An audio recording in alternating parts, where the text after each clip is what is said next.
¿Cuánto hay de verdad sobre las raíces y los orígenes de Donald Trump? ¿Es cierto que Donald Trump ha tenido pensamientos extremistas o contrarios a las minorías, que creció en un hogar extremadamente conservador y severo, tuvo su padre simpatías con el nacionalsocialismo alemán, por ejemplo? ¿Cómo hicieron su fortuna? ¿Es legítima? ¿Es ilegítima? ¿Qué hay de su abuelo el inmigrante alemán? Un brillante empresario, por cierto. La juventud de Trump transcurrió como la de un heroico soldado o la de un cobarde traidor. ¿Cuáles fueron las figuras centrales que lo apadrinaron en el crecimiento en su vida? ¿Qué hay de Roy Cohn, el abogado de las mafias italoamericanas neoyorquinas, que solía grabar personas en las habitaciones de hoteles de lujo? Gran instructor de la vida de Trump, retratado en una película progre, tanto inexacta, que acaba de salir en los Estados Unidos y que pronto analizaremos. ¿Qué hay de Jeffrey y ese vínculo juvenil que quienes siguen este canal conocen a la perfección? ¿Hubo un cambio de conciencia en Trump que torció su destino? Todas estas preguntas serán respondidas hoy en el siguiente video,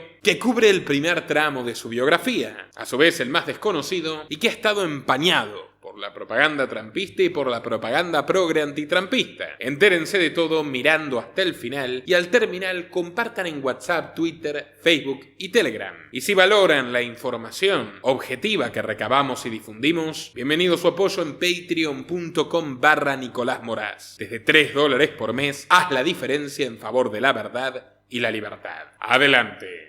Donald Trump se avergüenza de sus raíces, que son, como las de la mayoría de los estadounidenses, raíces inmigrantes. Y no es esto último lo que niega, pero en su famoso libro The Art of the Deal afirmó que su familia era de origen sueco. No lo era. Sus ancestros fueron alemanes. Sus bisabuelos paternos, Christian Johannes Drampf y Katharina Kober, nacieron, crecieron, se casaron, tuvieron 3 hijos y fallecieron dentro de los estrechos límites del pueblo de Karlstadt, una humilde localidad del Reino de Baviera. Todo esto, por supuesto, durante el siglo XIX. Friedrich Drampf, el primogénito de Christian y Katharina, también tenía conflictos con aquella procedencia. Odiaba tan solo pensar en la idea de arar las tierras de la granja, ordeñar las vacas o ganarse un puñado miserable de monedas como barbero del pueblo. Así fue que en una mañana de 1885, cuando su esposo ya había fallecido, la triste y laboriosa Katharina despertó con una carta inesperada sobre la mesa. Friedrich, con apenas 16 años de edad, se despedía de ella. Había escapado la noche anterior para dirigirse a Hamburgo, donde se subió al barco Eider, que zarpaba hacia ese prometedor y misterioso continente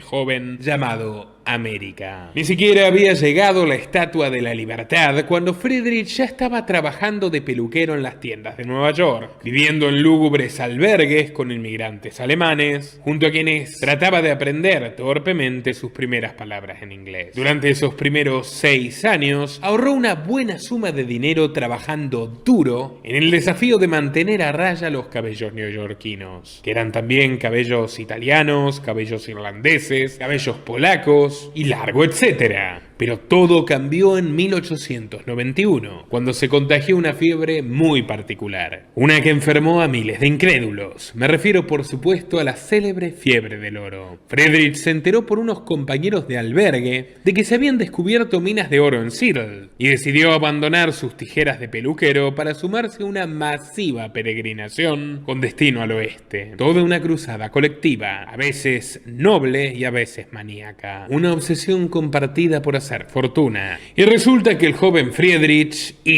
a secas para sus compañeros de aventura, estaba especialmente ilusionado. Se sentía más cerca del sueño que lo había llevado a abandonar Europa. Pero al llegar a destino, la realidad se tornó ácida. Lo único que le ofrecieron fueron trabajos oscuros y sacrificados en las minas, a cambio de una paga modesta que lucía realmente miserable, con solo compararla a lo que costaba un corte de pelo en la Gran Manzana. Al observar al resto de los incautos trabajando como esclavos, tras haberse gastado como él el grueso de sus ahorros en una quimera, Drampf identificó con astucia la mayor necesidad que aquejaba sus corazones. Al terminar esas jornadas extremas extenuantes, que según él escribió se sentían como envejecer 1 año por cada día de vida, lo que más falta les hacía era una cuota de diversión. Evadirse, dispersarse, disfrutar, olvidarse al menos por un instante de toda esta tragedia. Ni lento ni perezoso, Friedrich tuvo la brillante idea de convertir el ocio ajeno en negocio propio. Con el poco dinero que le quedaba, compró un local abandonado que había pertenecido al Dairy Restaurant, un modesto emprendimiento familiar que había sido eclipsado por el lujurioso progreso de los vecinos. Sucede que sobre aquella callejuela laberíntica, Washington Street, llamada sugestivamente por los lugareños La Línea, habían florecido pequeños casinos y numerosos burdeles y bares, convirtiéndola en un paraíso de pecados que brindaba alegrías a toda hora. Y Friedrich supo aprovechar la tendencia, pero agregándole una innovación crucial. Él apostaba por un público distinto. No le interesaban los contables,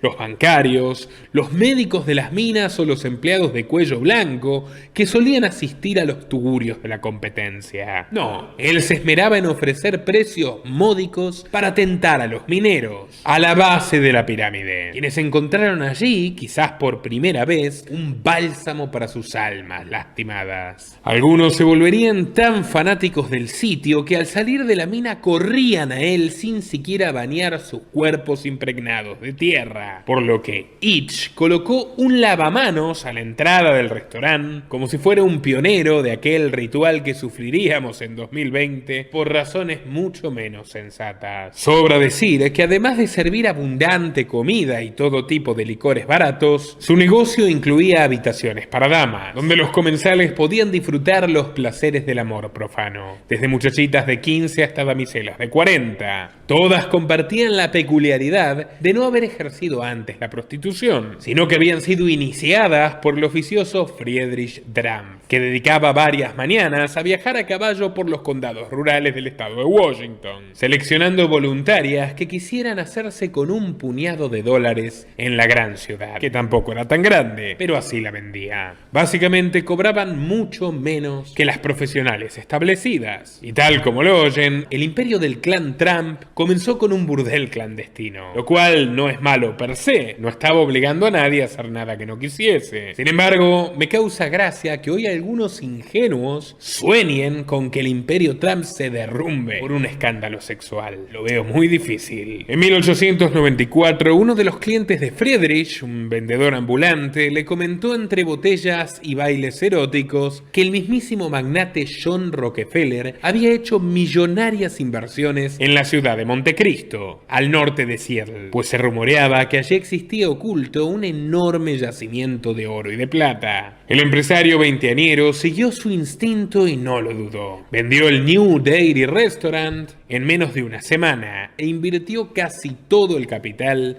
en una cuadrilla de mineros para explotar aquellas tierras prodigiosas. Pero Montecristo acabó siendo un magnífico fraude. Esas minas no poseían el oro abundante que prometieron los rumores. De hecho, el sabio Rockefeller solía hacer circular estas versiones precisamente como un cebo para sus potenciales competidores, que a menudo caían como moscas en la trampa mortal y terminaban rápidamente quebrados. Y efectivamente, Friedrich fue uno de ellos. Después de 4 o 5 meses de ardua búsqueda infructuosa, quedó en la ruina. No obstante, no se resignó. Con nada más que la ropa que tenía puesta, Itch emprendió un largo recorrido a través del famoso White Pass, un valle helado entre las montañas de la cordillera de Alaska, que constituía la principal ruta para los seguidores de la fiebre del oro de Klondike, en la región canadiense del Yukon. Este gélido y peligroso trayecto surcaba el camino del caballo muerto, llamado así porque los cocheros azotaban a los pobres animales de transporte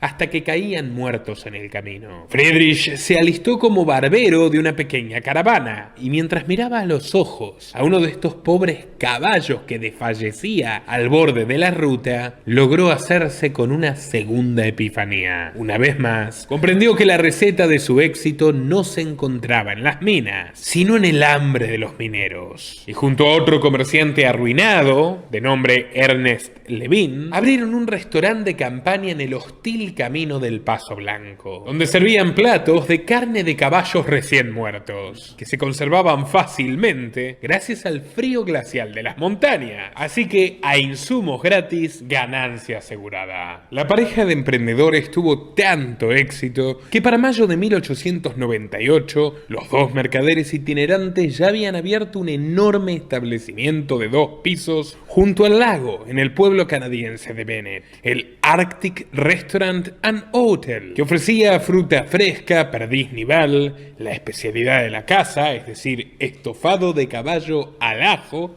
y de postre, por supuesto, la calidez de la presencia femenina. El periódico Yukon Sun describía el lugar de la siguiente manera: para los hombres solteros, el Arctic tiene excelentes alojamientos, así como la mejor comida de Bennett, pero no recomendaría a las mujeres respetables que vayan allí a dormir, ya que escucharán sonidos que acabarán repugnando a sus sentimientos. Era por lejos el punto de encuentro más amplio y extravagante de toda la región. Abría las 24 horas, preparaba 3.000 raciones diarias, tenía salas para juegos de azar, mesas de billar, 20 damas lascivas siempre disponibles y hasta básculas para pesar el polvo de oro. Esta espiral de depravación se produjo porque la policía montada del noroeste la toleraba, siempre y cuando las empleadas les devolviesen los favores bajo las sábanas. Palabras textuales del molesto cura párroco Jean Moissy, quien, tiritando a la salida del inmueble, solía soltarle sermones a sus contentos comensales, hasta que un día Frederick Dram se cansó de él y le pegó un escopetazo a 2 metros de distancia. El prelado salió corriendo desesperado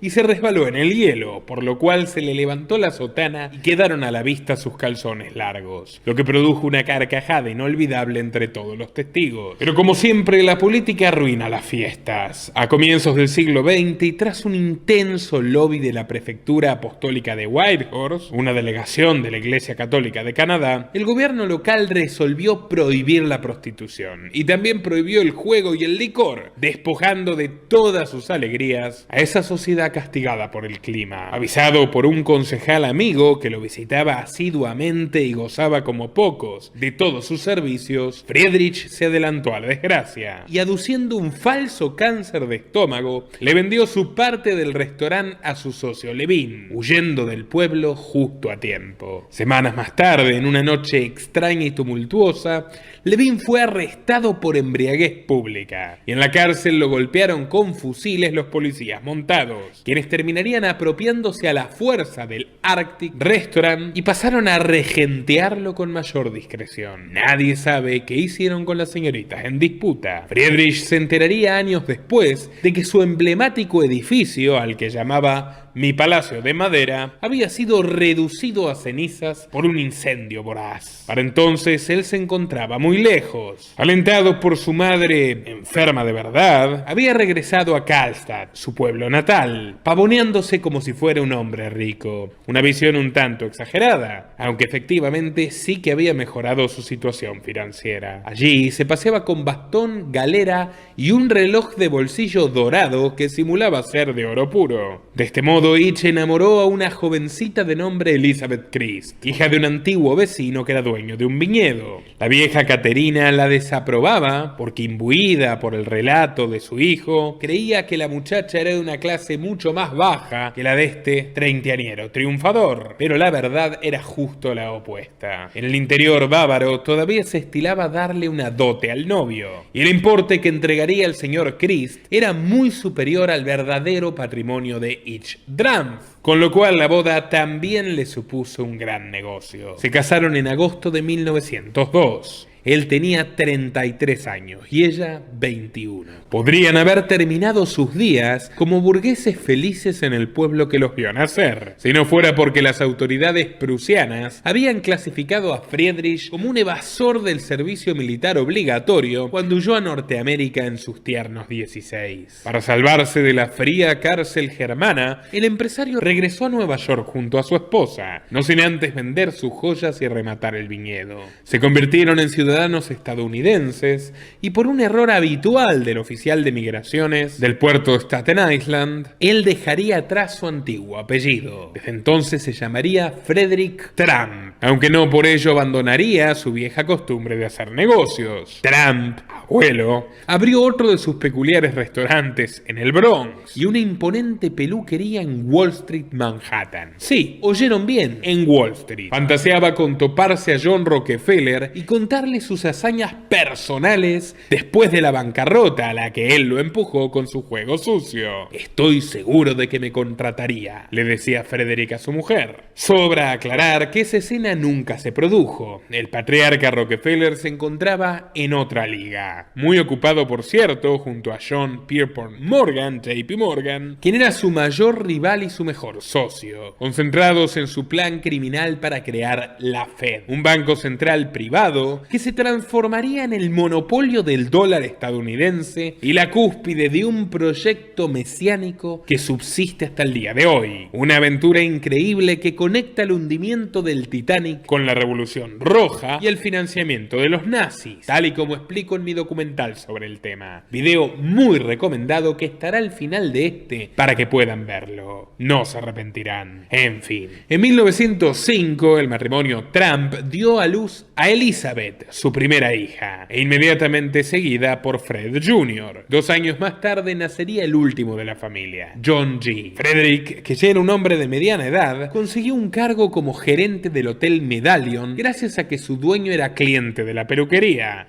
Y con ese salario, bastante bueno para su tiempo, pudo ahorrar enteramente los ingresos de sus propios negocios. Pocos años más tarde los vendería y con esa fortuna acumulada empezó a invertir en el negocio inmobiliario, comprando bienes raíces en el barrio de Woodhaven. De los 3 solitarios niños que se criaban hablando un alemán estricto, el más interesado en seguir sus pasos era el pequeño Fred. Mientras los demás jugaban con sus caballos de madera y sus muñecas, él se pasaba el tiempo mirando a su madre por encima del hombro, quien manejaba los libros contables y escribía los cheques para su marido. Las autobiografías son una forma de contar cuentos sobre uno mismo. Muchos detalles de la infancia de Fred Trump, el padre de Donald, provienen de este tipo de relatos y exaltan una precoz genialidad para los negocios y el trabajo duro. Dicen que era un chico inteligente e inquisitivo que absorbía como una esponja todos los conocimientos comerciales.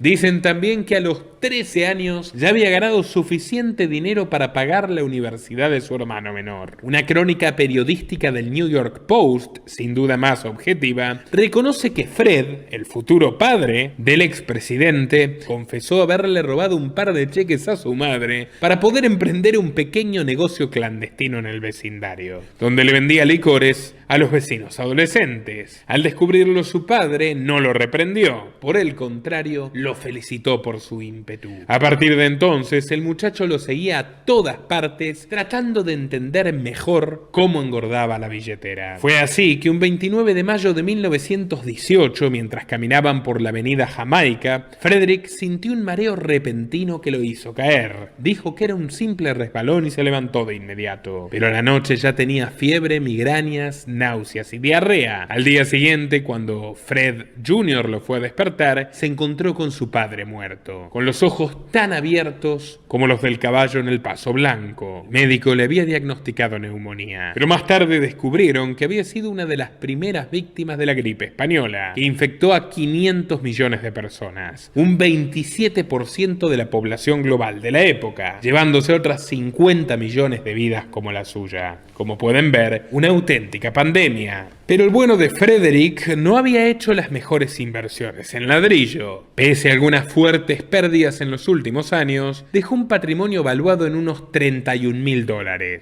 equivalentes a 400.000 de hoy, y su hijo adolescente estaba resuelto a apropiárselos. Ahora solo somos tú y yo, le dijo a Elizabeth en el cementerio, sabiendo que los hermanos escuchaban sus palabras. Y resulta que distintos peligros los acechaban. Una ola de robos en toda la ciudad, una pandilla vengativa a la que Frederick desalojó de una de sus casas y al menos 2 importantes acreedores que querían cobrarse las deudas del difunto. Por ende, ambos, madre e hijo, decidieron fingir pobreza. Ella comenzó a trabajar como costurera y él tomó todos los trabajos ocasionales que pudo encontrar: repartidor de correo, limpiabotas y por último acarrear madera en obras de construcción. Y lo hizo casi que como Pedro el Grande de Rusia se infiltró actuando de carpintero en los astilleros holandeses. El zar Pedro quería ver con sus propios ojos cómo se construía la mayor flota naval de su era para imitarla en su reino. Fred, por su parte, quiso observar cómo se erigían literalmente los nuevos Estados Unidos, edificio por edificio. Estaba fascinado por descubrir los entresijos del oficio de la construcción,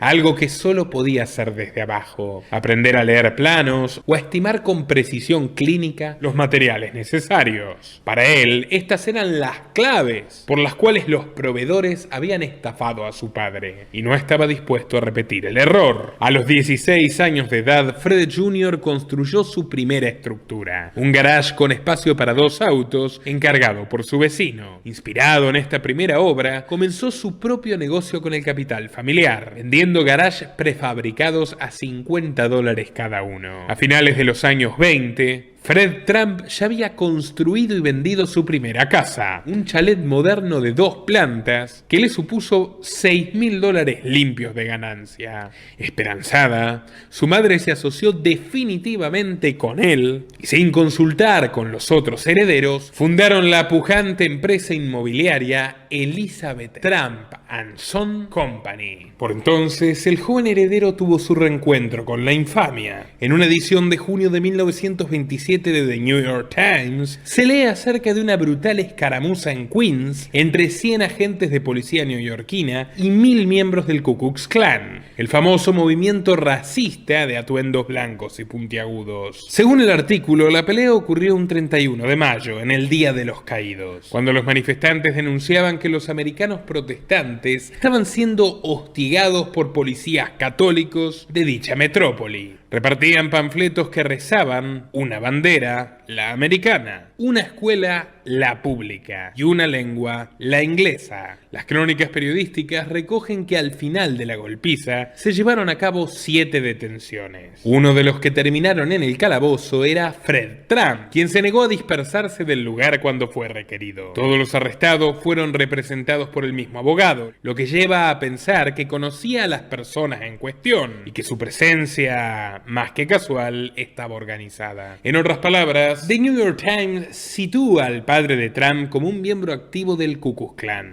Esta historia cobró mucho vigor durante las elecciones de 2016, cuando los medios buscaban ensuciar al candidato a como dé lugar. Donald ha dicho que no necesariamente era su padre, que son estupideces inventadas por la prensa, y si bien es cierto que el artículo de la hemeroteca existe y que efectivamente hubo un Fred Trump detenido en Queens, no se han aportado mayores precisiones sobre su identidad exacta. Gwenda Blair, una catedrática de la Facultad de Periodismo de la Universidad de Columbia, que realizó un libro sobre las 3 generaciones de los Trump en América, sostiene que esta versión es improbable, por otra razón también incómoda. Los Trump, ex Drampf, eran católicos como la mayoría de los bávaros, y recién a fines de los años 20, Fred Jr. habría tomado la decisión de convertirse al protestantismo por considerarlo una religión de éxito, al tiempo que precisamente crecía el rechazo por inmigrantes irlandeses e italianos. Pero bueno, más allá de este enigma, los negocios de Fred picaban en punta. En el apogeo de la Gran Depresión, durante los años 30, construyó el Trump Market, un concepto de supermercado muy adelantado a su tiempo, y lo vendió un año después a una cadena nacional. Con ese dinero invirtió en un negocio de viviendas unifamiliares en el área de Queens, en la ciudad de Nueva York. Fue en medio de aquel ascenso a la cima que Fred se casó con una inmigrante escocesa, Marianne MacLeod, la madre de Donald. Nacida en 1912 en el pueblo de Tongue, en la isla de Lewis, al norte de Escocia, MacLeod y sus 9 hermanos tuvieron una infancia dura, signada por el hambre, el frío y los horrores de la Primera Guerra Mundial. Malcolm McLeod, el padre, era un humilde pescador que terminó sus días a cargo de una pequeña despensa. Incluso ir a misa era una odisea para la familia. Con sus botas de lluvia, cruzaban todos los domingos el barro, el viento y la lluvia para ir a rezar a la iglesia Mayor de Stornoway. La historia oficial de los Tramp cuenta que Mary Ann llegó a Nueva York en 1930 por unas vacaciones, que conoció a Fred en una fiesta y luego de volver a Escocia mantuvo un romance a distancia hasta 1936, cuando finalmente se casaron. Pero el relato tiene sus omisiones, porque a Donald también le molestan los orígenes de su madre. Y es que nunca existió tal viaje turístico. Mary Ann dejó su tierra natal huyendo del hambre y la miseria. En ese momento, Estados Unidos tenía leyes migratorias muy laxas, que de hecho contribuyeron decisivamente a su auge, precisamente por la afluencia de inmigrantes deseosos de prosperar, y en 1929 se abrió una amnistía para los que habían entrado en forma ilegal. Justamente, según los documentos oficiales de inmigración, McLeod embarcó el 2 de mayo de 1930 en el puerto de Glasgow, rumbo a los Estados Unidos, a donde llegó 9 días más tarde a bordo del Banco Transilvania y con apenas $50 en el bolsillo. Ya en Nueva York, Mary Ann trabajó como empleada doméstica, cuidando niños y haciendo tareas de limpieza para una familia acomodada de Manhattan. En 1934, sin embargo, los efectos del crack del 30 se hicieron sentir en sus empleadores, y la señorita McLeod se quedó sin trabajo. Su suerte cambió tras la boda con Trump. En pocos años llegaron al mundo 3 hijos: Fred Jr., Elizabeth y Marian. Mientras tanto, los negocios del patriarca prosperaban con la misma fecundidad que las inmensas subvenciones que repartía el gobierno autoritario de Franklin Roosevelt. Fred estaba disfrutando de la pulpa de un delicioso fruto que su familia había desconocido hasta aquel entonces: el Estado. En 1939, cuando se declaró oficialmente la Segunda Guerra Mundial, ganó fortunas construyendo cuarteles y casas con jardines para los oficiales de Marina. Todo esto en la costa este de Estados Unidos, beneficiado por un aumento del presupuesto federal que se costeaba con el hambre. Sí, el hambre de millones de emprendedores y trabajadores honestos de los Estados Unidos, condenados a la más absoluta miseria por un Estado muy similar en sus rasgos al fascista o el nazi,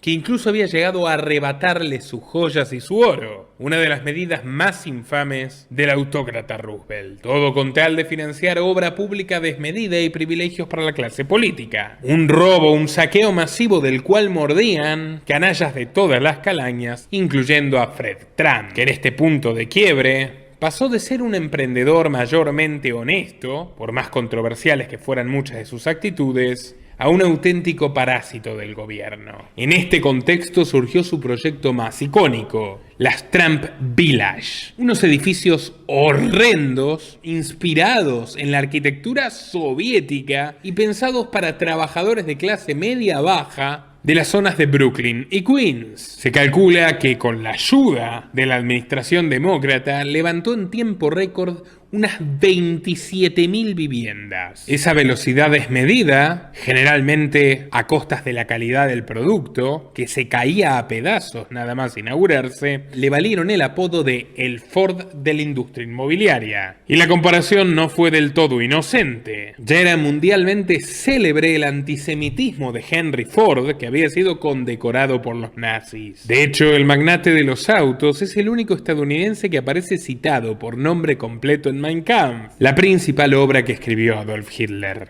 Pero más allá de los rumores de racismo que ya abundaban en aquella época, había otra razón por la cual Fred Trump se ganó el estigma, y eran sus estrategias extraordinariamente agresivas para obligar a los dueños de hermosas casitas de los suburbios neoyorquinos a venderlas a precio vil para que él las pueda demoler y construir sus edificios esperpénticos. Antes de conseguir el apoyo de políticos municipales que cambiaron las leyes de zonificación, Fred Trump ya había sido acusado ante la justicia de encargar a sus operadores violentos que boicoteen la paz y la seguridad de los barrios de casas bajas, sobornando a la policía para liberar la zona a los delincuentes, ensuciando deliberadamente plazas públicas por las noches e incluso contratando conductores que generaban embotellamientos planificados para entorpecerle la vida a las víctimas. Su premisa era crear un infierno en la tierra y obligarlos a irse. ¿Y saben quién era uno de esos matones? Seymour Epstein. Sí, el padre de Jeffrey Epstein, que como verán cobrará un lugar protagónico en esta historia. Seymour y su esposa Pauline habían arribado a América a principios de los años 40 con 25 años de edad y de hecho se instalaron en uno de los Trump Village. Allí el padre de Jeff sentaría las bases de lo que luego sería una fructífera sociedad con Fred, lo que terminaría solventando su casuplón de Sealand, donde crecieron sus hijos Jeffrey y Mark. Seymour era un comprador fantasma, un testaferro de Fred, en la adquisición de numerosas casas de sus vecinos, a los que manipulaba artesanalmente para convencerlos de vender y mudarse.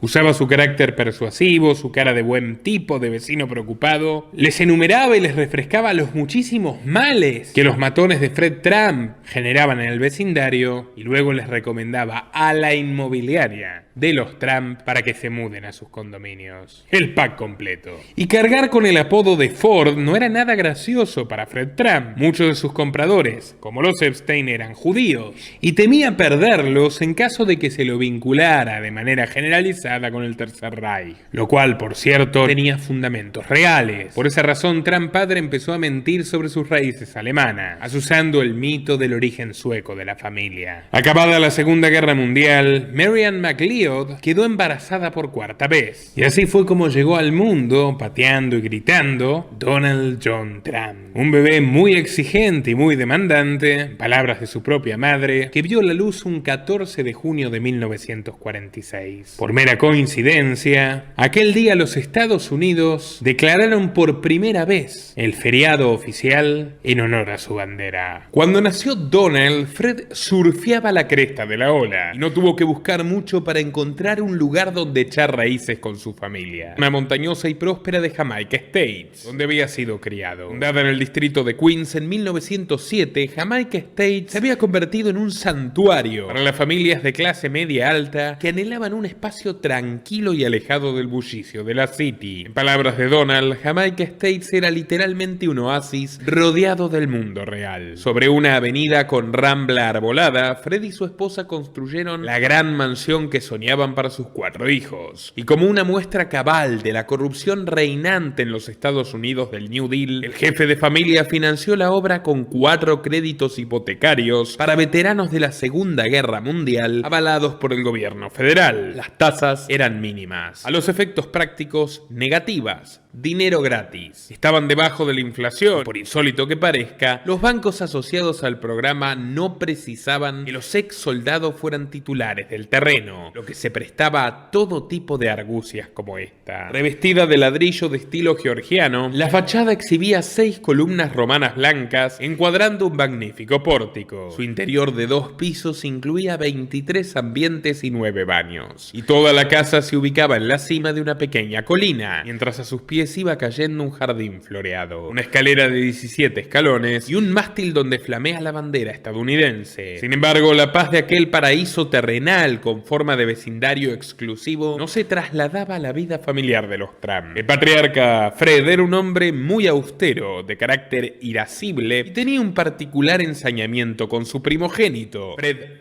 Jr. Odiaba que cometiese errores y que no hiciera lo que esperaba de él, pero detestaba aún más cuando le llamaba la atención y Fred Jr. se disculpaba. Entonces su padre se burlaba de su sumisión. Le decía: no es de hombres rectificar, niñita. Fred quería que nuestro hijo mayor fuera despiadado porque el mundo lo es, diría años más tarde su esposa en una entrevista concedida a la revista Life. El pequeño Donald, en cambio, tuvo un ejemplo para aprender a comportarse como su padre quería. Básicamente el incentivo de no ser humillado como su hermano mayor. Brillante Brillante y resuelto en todo lo que hacía, Donald se fue ganando a pasos pequeños el amor de papá. A los 5 años pedía a gritos acompañarlo al trabajo. Cada vez que Fred iba a inspeccionar edificios y sitios de construcción, ya mostraba vocación de mando, al punto que a los 7 podía quedarse vigilando a una cuadrilla de obreros y tomando nota de lo que decían a espaldas de su progenitor. No tardó en convertirse en el favorito. Fred estaba orgulloso de su carácter firme y su sagacidad. Donald, entusiasmado por esa correspondencia, dejaba salir los impulsos que brotaban dentro suyo. Se convirtió en un niño hipercompetitivo, controlador y a veces se abusaba de sus pequeños vecinos, a los que llamaba gusanitos estilados, y los obligaba a hacer todo tipo de recados por él, como por ejemplo ir a buscarle periódicos viejos en bicicleta para armar una maqueta escolar. El futuro presidente cursaba estudios en la escuela primaria de Kew Forest School, a la que llegaba junto a sus hermanitos a bordo de una lujosa limusina Cadillac. Allí lo recuerdan como un niño testarudo y desafiante, que le gustaba arrojar botellas de Coca-Cola a sus compañeras y gomas de borrar a los maestros. En segundo grado, Trump tuvo un célebre desacuerdo con un profesor de música. El docente quería que sus alumnos interpretasen una simple melodía de Mozart para el festival musical de la escuela. Donald, caprichoso, le dijo que esa melodía era basura para niñas lloronas y que él ya estaba listo para tocar como un hombre. Por entonces le gustaba el blues. Cuando el maestro lo echó de la clase, los puños comenzaron a volar. Cito: "Le di un puñetazo a mi profesor de música porque no creía que supiera nada de música. No estoy orgulloso de eso, pero es una clara evidencia, incluso desde el principio, de que tenía una tendencia a ponerme de pie y a dar a conocer mis opiniones de una manera muy contundente. Golpear a un maestro era motivo automático para expulsión. Sin embargo, cuando se es el hijo del influyente Fred Trump, que cultivaba el soborno con la circunspección propia de un rito religioso, el castigo se reducía apenas a 10 días de suspensión, algo con lo que Donald se familiarizaría bastante durante su tiempo en Kew Forest. Según Paul Onish, uno de sus viejos compañeros, a los 10 años Donnie ya era el bravucón más temido del lugar. Tiraba el pelo a las chicas, arrojaba papelitos y casi todos los días era puesto en penitencia por molestar. Las actitudes de Trump pronto traerían también problemas en el barrio. Laura Manuelidis, una vecina que compartía patio trasero con los Trump, contó a The New York Times que muchas veces jugaba en el jardín y la pelota caía del lado de los Trump. Donald, furioso, se la devolvía pinchada y llamaba a la policía. Laura quedó tan traumatizada que apenas se atrevía a pisar su propio parque. Lo cierto es que el joven Trump era considerado una especie de amenaza para todo el vecindario. Los padres de los niños le habían tomado aversión, prohibían a sus hijos asociarse con él y en algunos casos iban en manada a tocar el timbre de la mansión para exigir que lo enviasen a un reformatorio. Pongamos contexto, eran todos señorones neoyorquinos. En otro barrio probablemente le zampaban un bofetón y listo. De todas formas, Fred le restaba importancia. En el fondo estaba orgulloso de su hijo, que había conseguido ser el centro de atención de todo Jamaica Estates y que además lo logró imponiéndose al prójimo y no haciendo gracias de bufón. Era agresivo, inspiraba temor y se perfilaba como el mejor de sus descendientes para comandar el legado familiar, estructurado con un estilo de mando teutón. Además, cuando no estaba causando problemas, Donnie era un extraordinario atleta.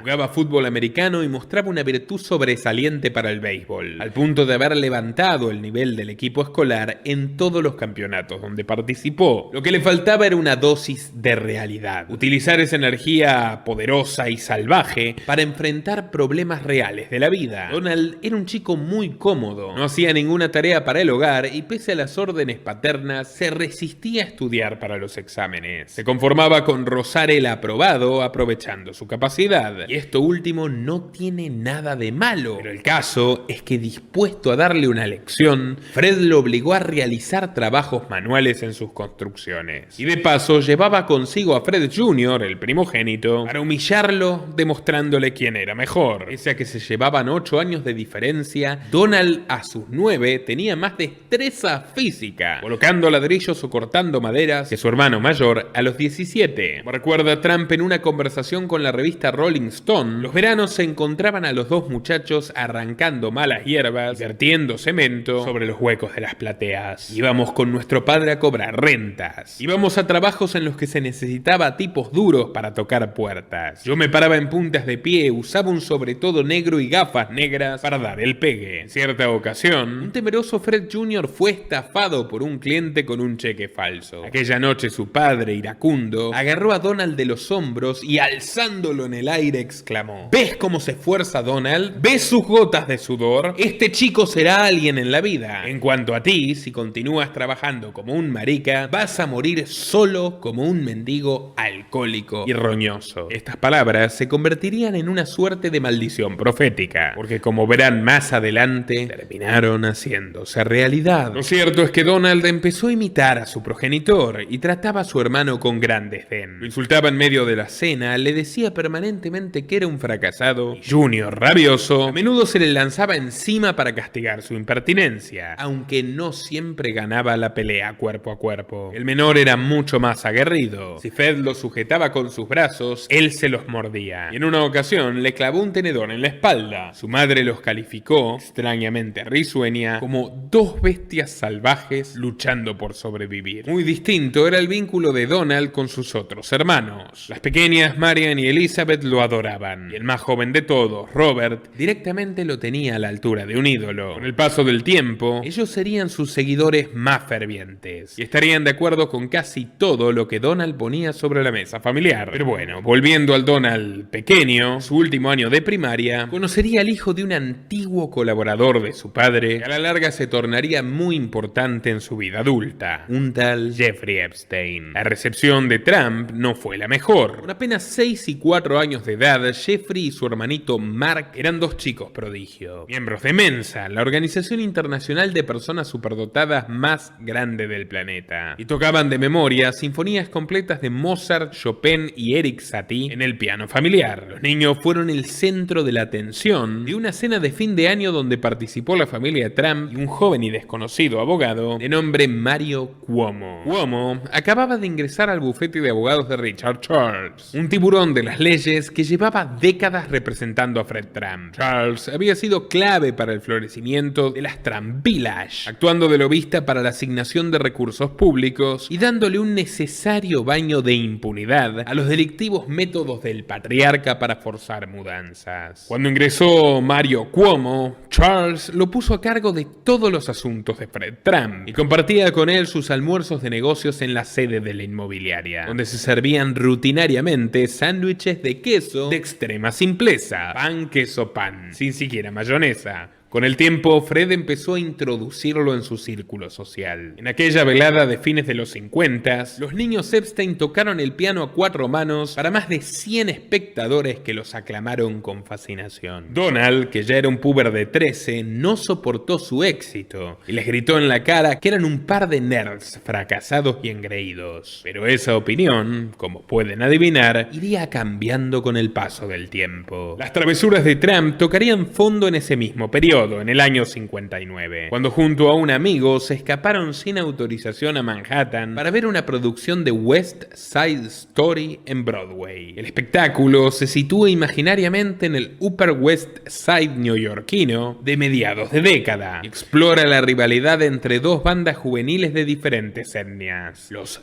Jets, de raíces europeas, y los Sharks, de origen puertorriqueño. Todo se complica cuando Tony, un antiguo miembro de los Jets, se enamora de María, la bella hermana del líder de los Sharks. No tardan en aparecer la sangre y los cuchillazos. Los jóvenes quedaron tan enamorados del musical que salieron del teatro y compraron navajas automáticas para buscar aventuras similares a las que vieron en el escenario. Al día siguiente amarraron a un poste de luz a un pobre niño de origen polaco y sacaron a relucir sus cuchillos para aterrorizarlo.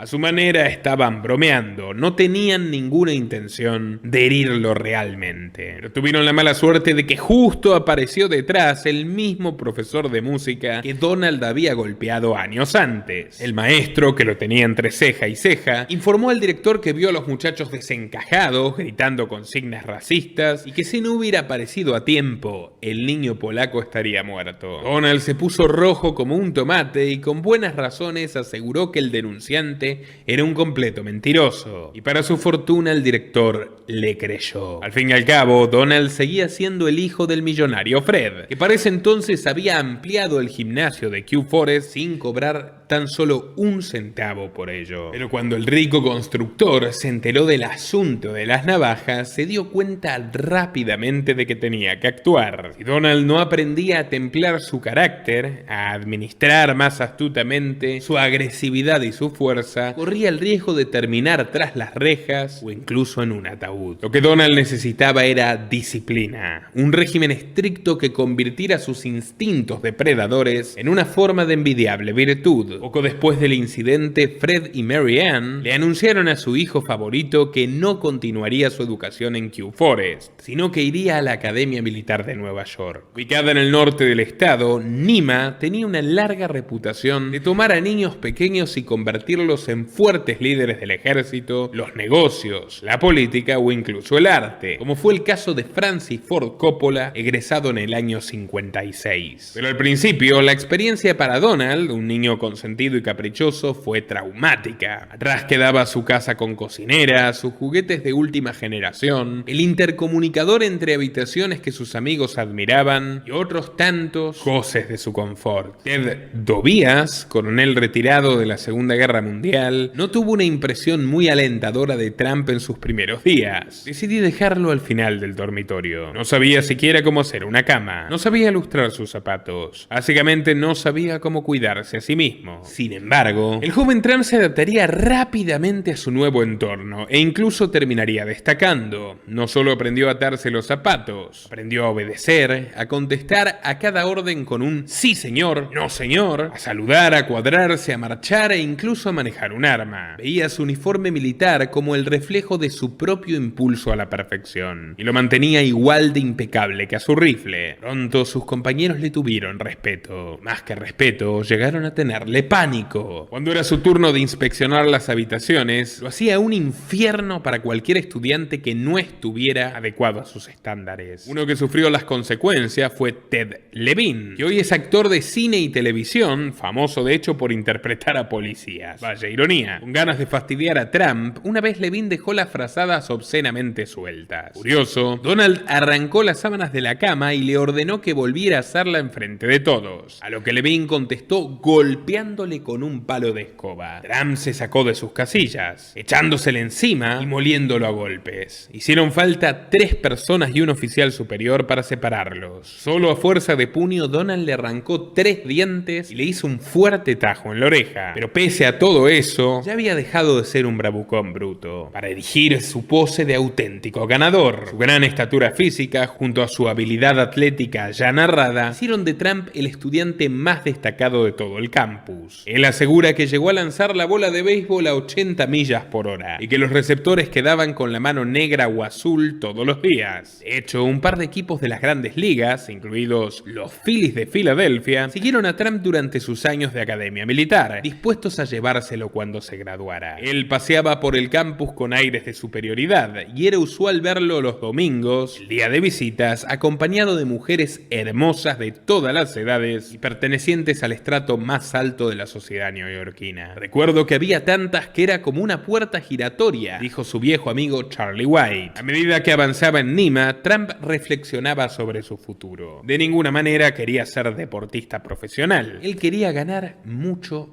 más dinero. Se inclinaba a seguir los pasos de papá, pero tampoco le bastaban. Él deseaba superarlo. No le interesaba llevar la corona del rey de Brooklyn. Soñaba con triunfar donde abundase el dinero de verdad. En la luminosa Manhattan. Una vez al año, los cadetes de la Academia Militar de Nueva York marchaban por la Quinta Avenida durante el desfile del Día de Columbus. En un momento de la marcha, un Trump de 16 años se acercó al coronel Ace Castellano y le dijo: Ace, algún día me gustaría obtener algo de esta propiedad. Ace lo miró y pensó para sí mismo: vaya, este chico está lleno de amor propio, pero sin duda tiene metas. La propiedad que Donald había señalado era la tienda Bonwit Teller, esquina de la mítica joyería Tiffany's, un edificio arquitectónicamente muy prestigioso, donde años más tarde levantaría su Trump Tower. Para 1964, Trump fue ascendido a uno de los rangos más altos de la academia, capitán cadete S4, básicamente oficial de logística del batallón, y según Thrudic.com, logró un buen promedio de B en el salón de clases, mejorando ampliamente su mediocre desempeño de la primaria. Pero en julio llegó la graduación, y ese joven de 18 años se vio repentinamente a la deriva. Seguía soñando en alto, pero no tenía la menor idea de dónde empezar. Para colmo, alcanzada la mayoría de edad, se vio obligado a registrarse en el borrador del ejército. Es decir, que había la posibilidad de ser llamado a las filas de Vietnam. Ese mismo año, el presidente Lyndon B. Johnson había empezado a movilizar las tropas a Indochina. Mary, al contrario que otras madres, estaba entusiasmada porque su retoño marche al frente de batalla, persuadida de que se ganaría una medalla de honor y volvería vivo, coleando y convertido en un héroe. Pero Donald, mucho más prudente, le insistió a Fred para que lo ayude a salvarse de ese destino. No quería arriesgar su valioso cuello en esa cruzada patriotera y suicida. Y por eso, después de registrarse en el ejército, Donald solicitó el primero de lo que serían 4 aplazamientos de educación para zafarse del frente vietnamita. Sin saber exactamente qué estudiar, su mente juvenil se dirigió hacia la industria del entretenimiento, su más inconfesable pasión. Según sus propias palabras, pensó que podría convertirse en actor. Al fin y al cabo, no necesitaba un título para ocuparse a medio tiempo de los negocios familiares. Pero su padre le espetó que no ayudaría a un bohemio inútil a escaquearse del servicio militar. Así que resolvió inscribirlo en la Universidad Fordham de New York para que estudie economía, y luego en la Escuela de Negocios Wharton de la élite pensilvana. No es sorprendente que en una conversación con The Boston Globe, Trump se haya jactado de esto: entré rápida y fácilmente a Wharton, y es una de las escuelas más difíciles de ingresar en el país. Lo cierto es que no ingresó tanto por mérito como por el eterno lobby de Fred, que también hizo lo propio para facilitarle el trámite. Ese mismo año contrató a Paul Rice, vicedecano, como consultor financiero de su empresa. Establecida como la primera escuela de negocios en los Estados Unidos en 1881, The Wharton School of Business mantenía un estricto proceso de ingreso que hasta entonces había hecho imposible que incluso los estudiantes de familias mucho más acaudaladas se ganen ese lugar. Pero Rice le dio una mano decisiva, y también lo ayudó el oficial de admisiones. Era un viejo compañero de clase de su hermano mayor, Freddie. Así fue como llegó al campus de Wharton en 1966 al volante de un llamativo Ford Fairlane, un hermoso automóvil de gran porte que era furor en todo el continente. Muchos de hecho lo recuerdan en Argentina. Durante su primer día de clases, el profesor le preguntó a sus estudiantes por qué habían elegido estudiar una maestría en bienes raíces, y Trump le dijo: porque seré el rey del real estate en la ciudad de Nueva York. Lo cierto es que Trump evitó la vida del campus a toda costa. Cuando no estaba en clase, ya estaba haciendo sus primeros negocios. A su llegada a Wharton, se apresuró a evaluar el mercado inmobiliario local, y al ver potencial, acudió a Frederick con la idea de hacer su primera incursión en el business comprando propiedades abandonadas, para luego repararlas y venderlas en busca de una ganancia. Todo lo que necesitaba era capital inicial. Fred quedó impresionado con la propuesta de su hijo, y después de escucharlo pacientemente, acordó prestarle $2 millones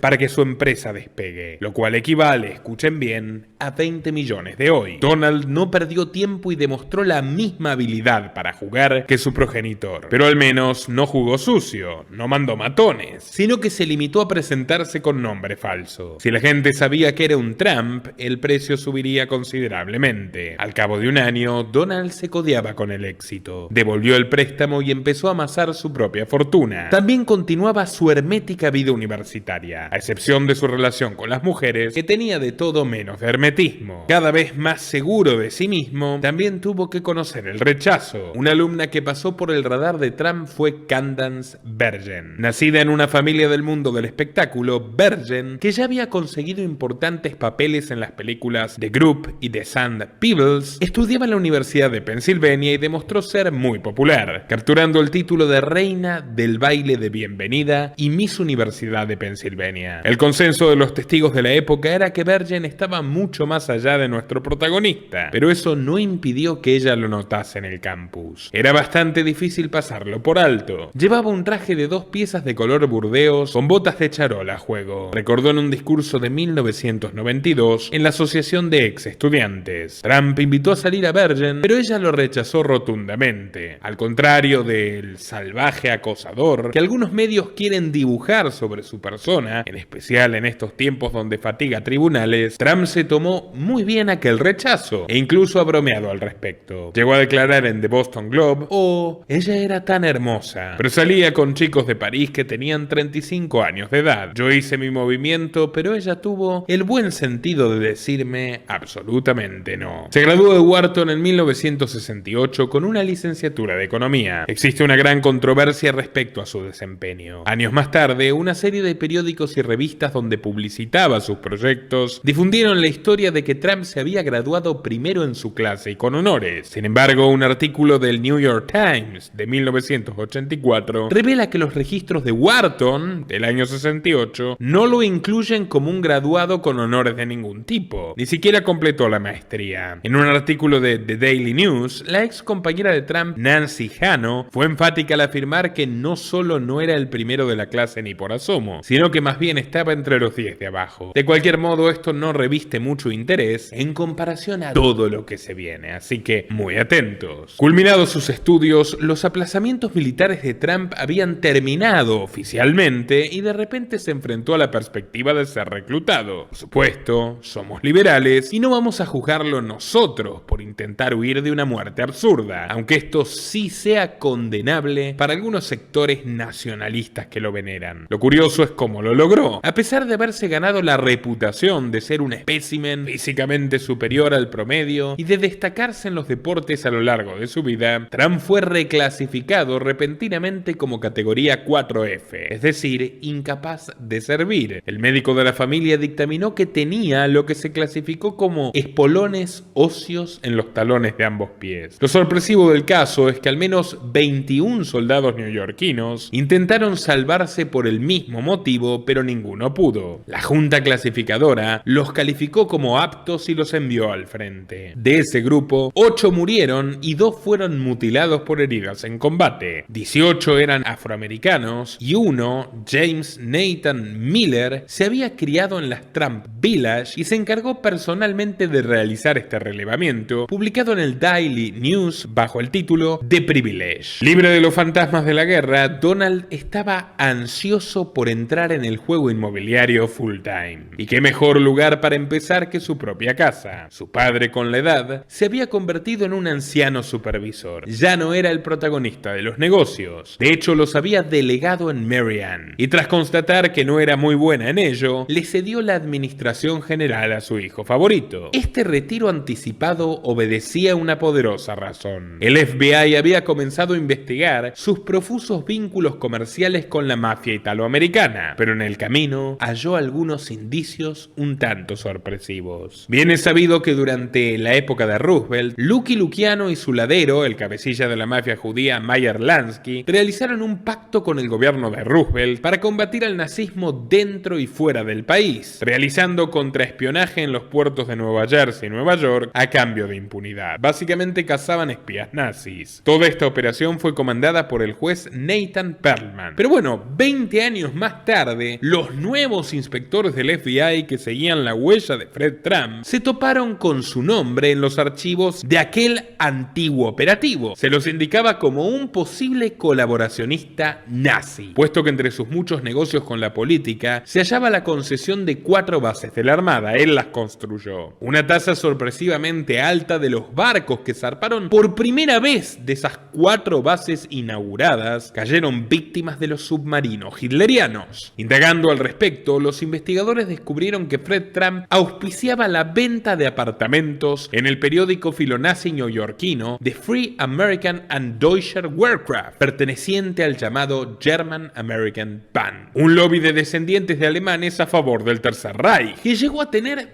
20.000 miembros en todo el país. A su vez, el Trump Supermarket de Queens tenía como proveedores de carne, panificados y lácteos a prominentes financistas de dicha organización, y su sistema de membresías discretas impidió a la policía determinar si el propio patriarca del clan Trump era un miembro activo o un mero simpatizante. Pero en cualquier caso, el FBI había relevado 3 francos débiles de Mr. Fred, una inusual cercanía con el crimen organizado, sospechas fundadas del delito de alta traición y, como si fuera poco, la violación de la ley de derechos civiles de John Fitzgerald Kennedy. Trump Village se negaba a alquilar o vender apartamentos a ciudadanos afroamericanos, lo que motivó la canción Old Man Trump de Udi Guthrie, que versa sobre la discriminación racial que reinaba en sus edificios de Brooklyn. Motivos más que suficientes para que el viejo Fred, Old Man Trump, rozando sus 70 años de edad, decidiese dar un paso al costado y fingir una jubilación por enfermedad, siguiendo el ejemplo de su propio padre, Itch, que se desembarazó así del burdel canadiense. Sin embargo, Fred Trump viviría 30 años más. Hierba mala, ya lo saben. El caso es que Donald tenía para entonces un patrimonio neto personal de $200,000 y su regreso de Wharton había sido triunfal. Es imposible saber si conocía a ciencia cierta la investigación que rondaba a su padre, aunque puede intuirse que sí, y que por esa razón pasó tantos años mintiendo sobre el falso origen sueco de su familia. Pero lo cierto es que durante esa primera temporada en la que había que cuidarse de los federales, sus inversiones se dirigieron a territorios muy distintos al habitual, apostando por Virginia, Nevada, California y Ohio. En este último estado, los Trump participaron con una inversión de $500,000. Al cabo de 2 años, un complejo de 1.200 unidades, con 66% de desocupación, pasó a estar lleno, y su valor representaba casi $7 millones. Fred estaba gratamente impresionado. Donald lo estaba superando con creces, y en 1971 hizo la sucesión oficial, entregando el control absoluto del negocio a su hijo. Las aguas habían calmado, y Donald celebró su ascenso mudándose a la meca del real estate, Manhattan. Y no fue a parar a un barrio cualquiera, sino al glamoroso Upper East Side, la zona más exclusiva de la Gran Manzana, en la esquina de la Tercera Avenida y la calle 57. Uno de los pasos más importantes para sus ambiciones consistía en frecuentar los lugares de los super ricos a principios de los 70. Por ejemplo, Le Club, una discoteca nocturna célebre por su afluencia de la High Society. Sin embargo, en el ascenso a la cima, el pasado de papá volvió a atormentarlo. El 6 de octubre de 1973, el titular de primera plana del New York Times anunció que el Departamento de Justicia había presentado su primera demanda contra los 2 Trump por violar la ley de vivienda justa del 68. ¿Dónde? En la administración de 39 edificios. ¿Por qué? Porque efectivamente se demostró que Trump Management se había negado a celebrar contratos con gente de color. Donald no titubeó y, lejos de amilanarse, tomó la ofensiva, contratando a un famoso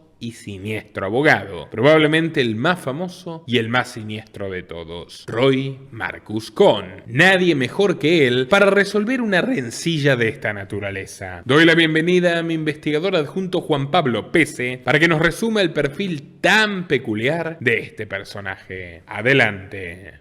Este hombre, definido unánimemente como un ser vil y repulsivo, no solo es un personaje central en la vida de nuestro protagonista, también lo es en la historia de la Gran Manzana. Roy Marcus Cohn nació en Nueva York como hijo único de un juez que poseía estrechos contactos con el Partido Demócrata. Fue él quien impulsó a Roy a que estudie al mejor amigo de la política, el derecho positivo. A los 20 años, Roy se graduó en la Universidad de Columbia y para festejarlo ingresó a la Liga Judeo-Americana contra el Comunismo. 3 años más tarde, cobraría notoriedad con el juicio a William Remington, un antiguo empleado del Departamento de Comercio, señalado como espía por una desertora de la KGB, condenado por perjurio. Pero el joven abogado se convertiría en una celebridad nacional con el famoso caso Rosenberg. Las autoridades descubrieron que Klaus Fuchs, un físico alemán refugiado en los Estados Unidos que formó parte del proyecto Manhattan, había entregado documentos a los soviéticos durante la guerra. Arrestado, Fuchs apuntó a una cadena de soplones que terminaba en David Greenglass, un soldado que había trabajado en Los Álamos, donde se construyó la bomba atómica. Para ahorrarse años años de cárcel, este apuntó a su hermana y a su cuñado, Ethel y Julius Rosenberg. Ambos habían militado en las juventudes del Partido Comunista en los años 30. Cuando Greenglass fue arrestado, afirmó que fue Julius quien había convertido a su hermana al comunismo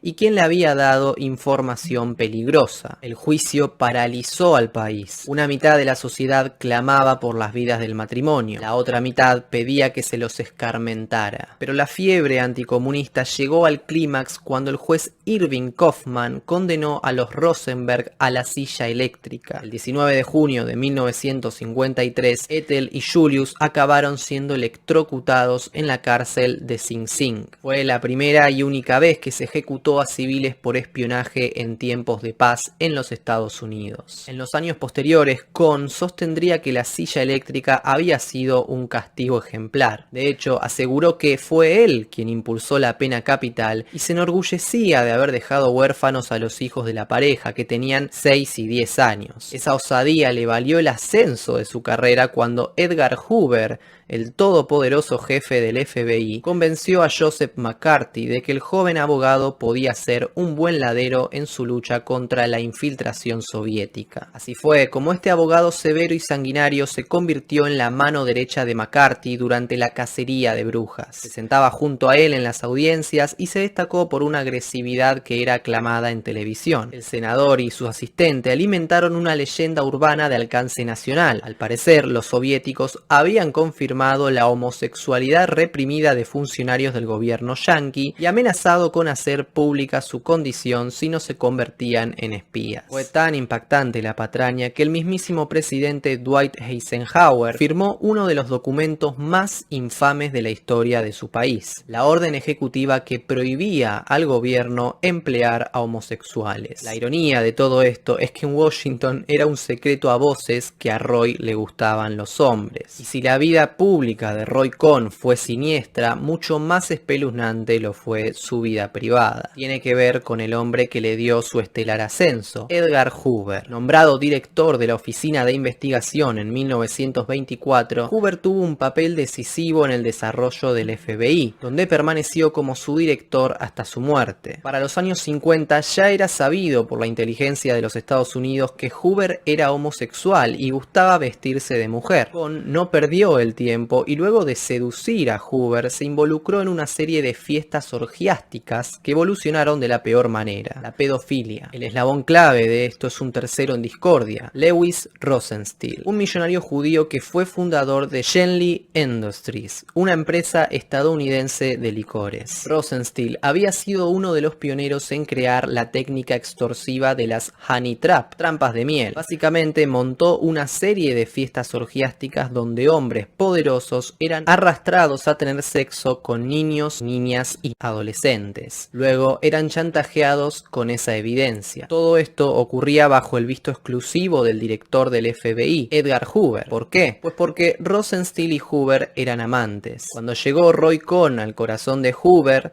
bueno, decimos corazón por no decir otro órgano, el abogado fue cordialmente invitado al clan, algo que nunca más abandonaría. De hecho, una de las fiestas de chantaje de las que se tiene registro fue organizada por Cohn en 1958 en el Plaza Hotel de Manhattan, Suite 233. Susan Kaufman, esposa de Rosenfield, describió la habitación de Cohn como una hermosa suite, toda de azul claro. Cohn le presentó a un trasvestido Hoover refiriéndose a él como Mary en medio de una carcajada. Kaufman testificó también que niños pequeños estaban presentes y afirmó que Cohn, Hoover y su entonces esposo se involucraron sexualmente con ellos. El abogado John Klotz, encargado de investigar a Cohn, también encontró evidencia de la suite azul en el Hotel Plaza después de revisar documentos del gobierno local y le dijo a la prensa: Roy Cohn estaba brindando protección, había un montón de pedófilos involucrados.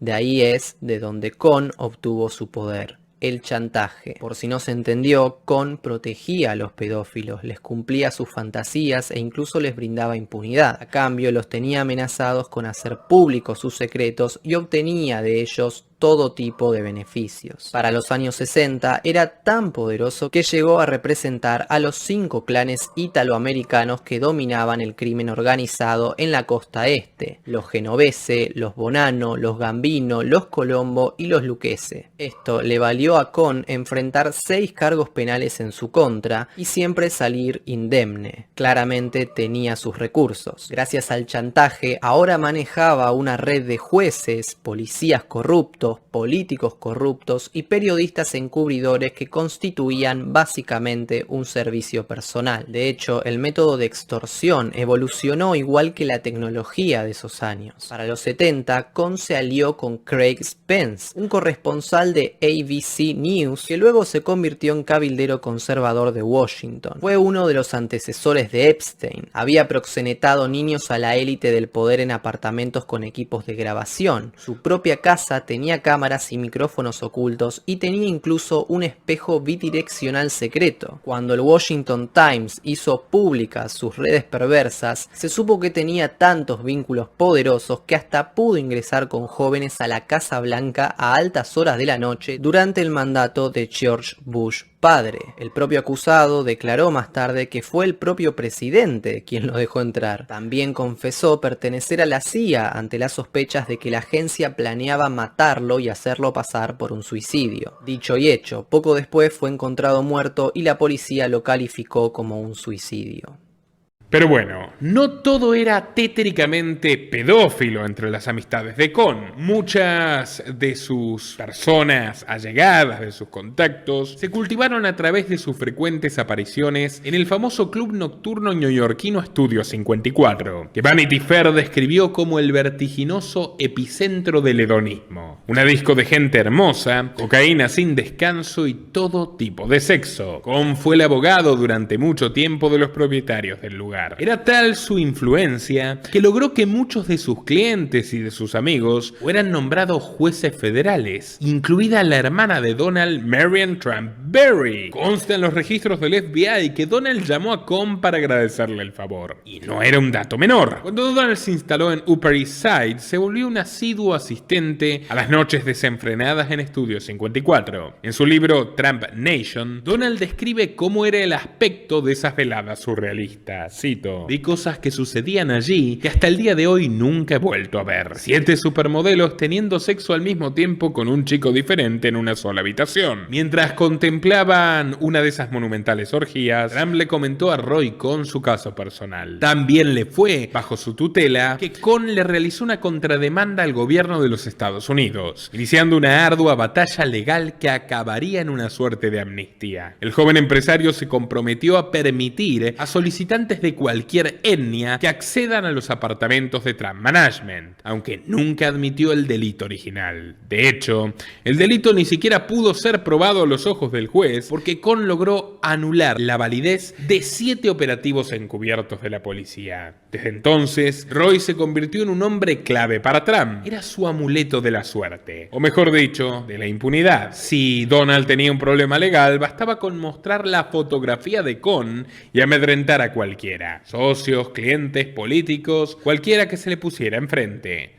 Literalmente llevaba la foto en el bolsillo. Y que no quepa duda que la sola imagen de Roy Cohn bastaba para intimidar hasta el más duro. Sin embargo, aquella denuncia le había enseñado una valiosa lección. Era hora de distanciarse del imperio paterno, creando el suyo propio en las calles de Manhattan bajo su nombre nuevo, Trump Organization. Nobleza obliga, y esto jamás lo admitirán los grandes medios de izquierda que se han enamorado de su ciega militancia antitrumpista, Donald jamás compartió las ideas racistas de su progenitor. Prueba de ello es que la Trump Organization contaba con una especie de estatuto de contratación para ejecutivos que el propio Donald diseñó. En el punto 4 se estipulaba que no se admitía valoración sobre la raza, el sexo o la edad de los nuevos empleados. Solo podía seleccionárselos en base al mérito y talento personal. En cualquier caso, eran otros temas los que centraban su atención a sus cortos 28 años. Nueva York ya no era la ciudad de la luz. En 1974, el terror regaba las avenidas. 3.600 asesinatos anuales batían batían los récords de violencia de toda la nación, mientras la basura se agolpaba en las calles por las huelgas del servicio de limpieza. El municipio, administrado por el libidinoso demócrata Abraham Beame, estaba oficialmente en bancarrota. Pero en el modus operandi de los Trump, la miseria ciudadana suponía una oportunidad. Fred había financiado generosamente la campaña de Beame y con la ayuda de Wayne Barrett, un reportero de Village Voice, logró presentarle a Donald con una imagen renovada de la marca. A diferencia de Fred, Donald no era un hombre de cierta brusquedad que daba casas a la plebe y ampliamente señalado como un fascista de closet, no en aquel momento. Donald era un tipo atractivo y progresista, que se vestía bien, tenía mejores modales, estudios universitarios de élite, pero por sobre todo el target de su naciente compañía eran los ricos. Por esos años también comenzó a instalarse en los medios, apareciendo de vez en cuando en la televisión local. Dispuesto a sacar partido, Donald se presentó en el estado de Nueva York y solicitó un contrato para remodelar el Hotel Commodore, ubicado al lado de la emblemática estación Grand Central, que acababa de entrar en quiebra. Su plan era convertirlo en algo majestuoso, con espectáculos nocturnos de lunes a lunes, revitalizando a la ciudad y proveyendo fuentes de trabajo en un momento de extrema necesidad económica. El problema de Trump, hijo, era la falta de capital propio. Solo tenía su apellido y la amistad del alcalde.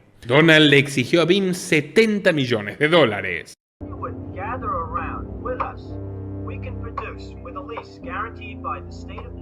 Beame se mostró amable, comprensivo, incluso dijo que estaba dispuesto a colaborar con su nuevo amigo, pero lamentablemente la ciudad estaba en quiebra. Había solicitado un rescate al presidente republicano Gerald Ford y el Congreso lo había rechazado, porque las cuentas de la nación estaban en rojo. Recordemos que corrían los tiempos turbulentos de la crisis del petróleo y la inflación galopante, causada por la salida del patrón oro, consecuencia inequívoca tras 6 décadas de corrupción extrema de la Fed, por cierto.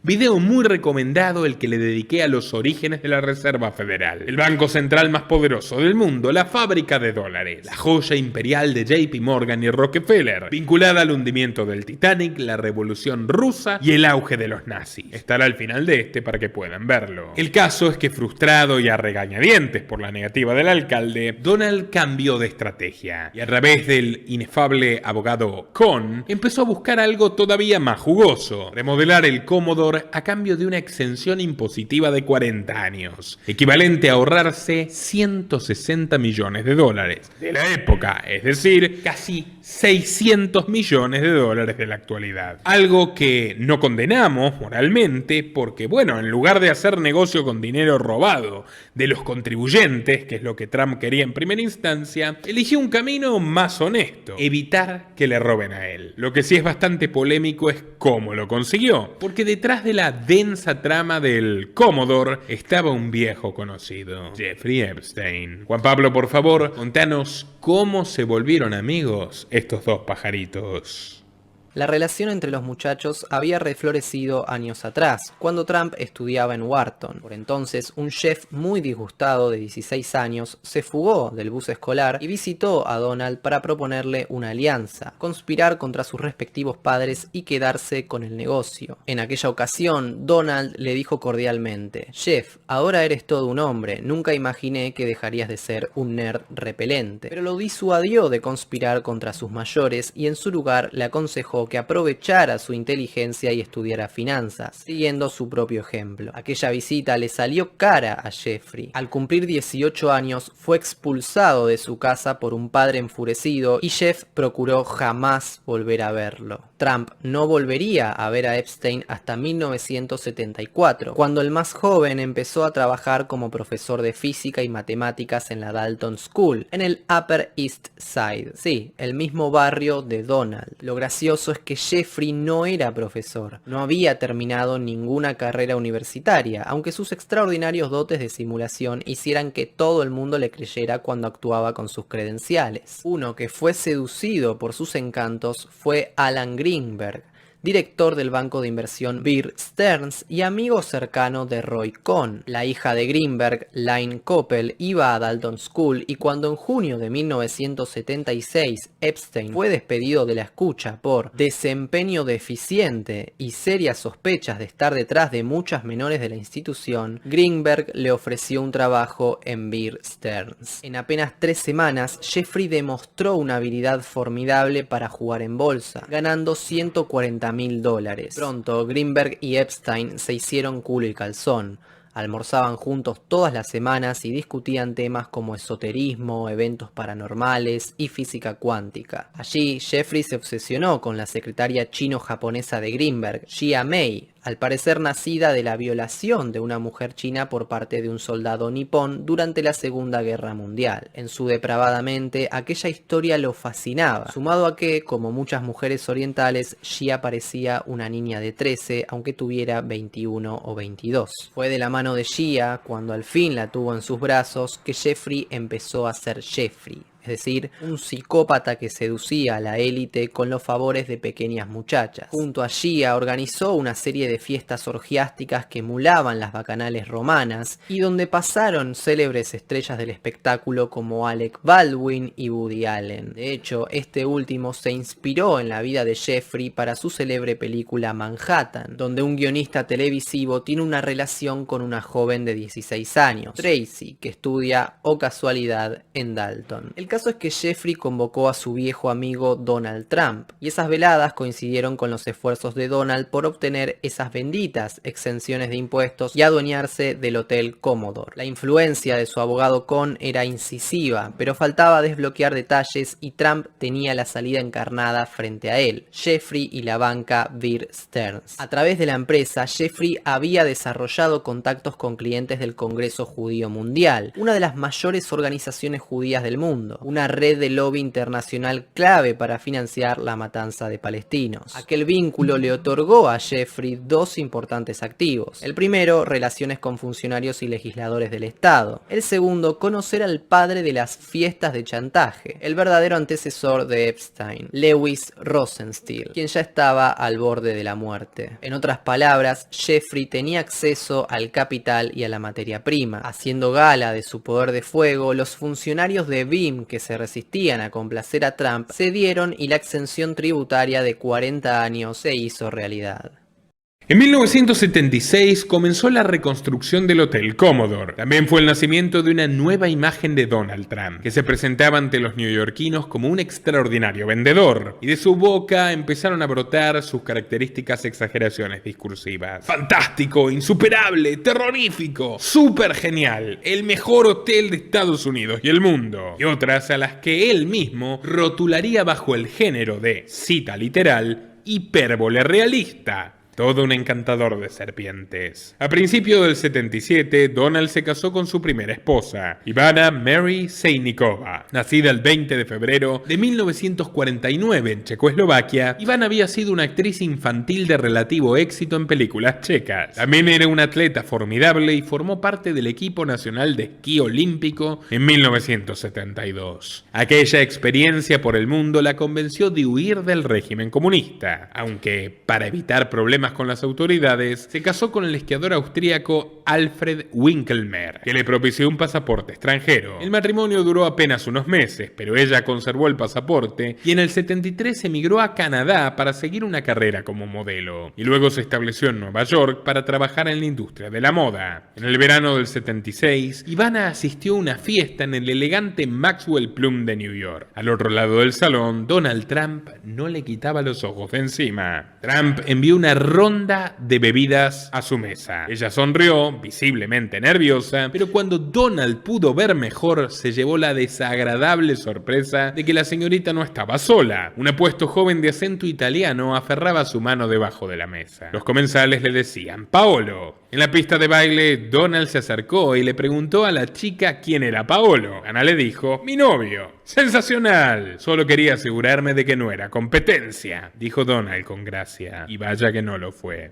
Billetera mata galán, reza un refrán argentino. Al principio Ivana no mostró interés por Trump, a quien veía como otro rico fanfarrón, pero con el tiempo cambió de opinión y se convirtieron en pareja. Se casaron el 9 de abril, un domingo de Pascua, en el Marble Collegiate Church de Norman Vincent Peale. Una ceremonia tranquila y bastante reservada, donde solo asistieron los más íntimos. Entre ellos, el alcalde Bim y el abogado de la mafia Roy Cohn, prácticamente ambos de la familia. A finales de ese año nacería el primogénito, Donald Jr., seguido de Ivanka Mary en 1981 y Eric Trump en 1984. Pero he mencionado la presencia de Abraham Bim en la boda y cabe destacar que el alcalde no atravesaba su mejor momento, todo lo contrario. Mientras la suciedad y la delincuencia hacían estragos, una ola de calor ahumaba las calles de la ciudad más poblada de Estados Unidos. Corría julio y las noticias sobre un nuevo asesino en serie que atacaba a sus víctimas con un revólver a quemarropas habían despertado una paranoia colectiva en los neoyorquinos. La noche del 13 de ese mes, un rayo cayó sobre una subestación de la red eléctrica que alimentaba de energía toda la ciudad. Un segundo rayo causó la pérdida de otras 2 líneas de transmisión. A las 9:30 de la noche, mientras Lenny Randle se preparaba para batear en el partido de béisbol entre los New York Mets y los Chicago Cubs, el Gia Stadium quedó inmerso en las tinieblas. Toda la red eléctrica de la ciudad acababa de colapsar. Así empezaron las horas más oscuras de la Gran Manzana, en los dos sentidos, metafórico y material. Las tiendas y locales comerciales quedaron desprotegidos y en medio de la oscuridad reinante, una ola de saqueos se desató en el Bronx, que por un efecto contagio se extendió hasta 31 barrios. Los reportes del 14 de julio del 77 indicaron que hubo 1.616 tiendas dañadas y saqueadas. Se apagaron 1.037 incendios intencionales ocasionados por el vandalismo y las redadas policiales dejaron un número de 3.776 personas detenidas, el arresto masivo más grande de la historia urbana. Para las elecciones de octubre, el alcalde Abraham Bim ya era un muerto político. Fue derrotado duramente en las primarias demócratas, quedando en tercer lugar detrás del nuevo candidato de Donald Trump. ¿Recuerdan a Mario Cuomo? Sí. Él. Pero un outsider que se erguía como un hombre del pueblo y anticorrupción, Ed Koch, se quedó con el primer puesto, a pesar de los muchos dólares que Donald y las familias camorreras invirtieron en la primera candidatura de Cuomo. Cabe destacar que Cuomo se había distanciado de Fred Trump a mediados de los 70s, cuando Cuomo ingresó al estado de Nueva York como secretario de Estado. En 1976, el funcionario denunció a la industria de la construcción por falta de diversidad racial entre los obreros, y mencionó públicamente a la inmobiliaria, para la cual había trabajado tanto tiempo, como uno de los principales culpables. Era el viejo fantasma de racismo que asolaba a Fred Trump. No obstante, la traición arraigaba en una interna del AMPA por la recolección de residuos. En aquellos años, según narra The Daily News, era muy común ver a Fred Trump almorzando en un restaurante italiano llamado Gargiulo con uno de los recaudadores de la familia Bonanno. Cuomo, su suegro Charles Raffa y su mejor amigo William Fugazzi constituían la nueva camada de la familia criminal genovese, y ambas bandas, Bonanno y Genovese, estaban en guerra. Sea como fuere, aquella beligerancia sangrienta no disuadió a Donald Trump de enfrentarse por primera vez a su papá.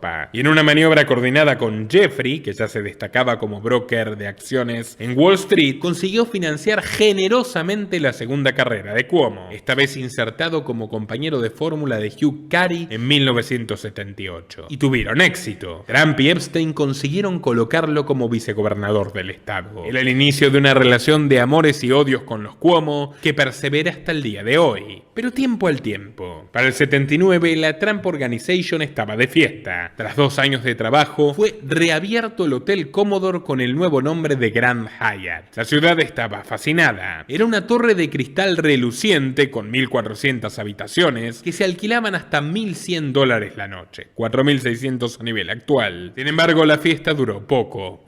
A principios de los 80s, la tragedia asoló a los Trump. Hacía tiempo que Freddie, el maltratado hermano mayor, se había separado de su familia tóxica para convertirse en piloto. Su pasión eran los aviones, pero también los tragos. tanto que perdió su licencia de vuelo. Fred ya era un alcohólico en toda regla, cuando un infarto del miocardio se lo llevó a los 43 años. A pesar de que sus relaciones no eran buenas, Donald quedó devastado. Se sentía profundamente culpable y nunca más volvió a probar una gota de alcohol. El show debía continuar y en octubre de 1980 apareció por primera vez en una cadena televisiva nacional, en el programa de la periodista Rona Barrett, una de las primeras presentadoras de programas de chismes y noticias de celebridades. Trump se dio a conocer a la nación con una frase célebre suya: "Mira, Rona, el mundo está hecho con personas con instintos asesinos y personas que no los tienen. Solo triunfamos los primeros".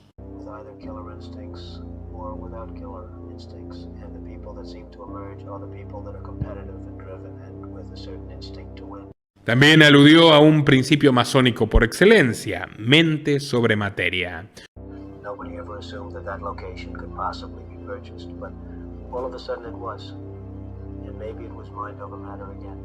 Y aseguró que si perdiera su fortuna y no le quedara más nada que hacer en el universo empresarial, se postularía a presidente de los Estados Unidos. Acto seguido dijo que estaba bromeando, pero en realidad fue efectivamente lo que sucedió.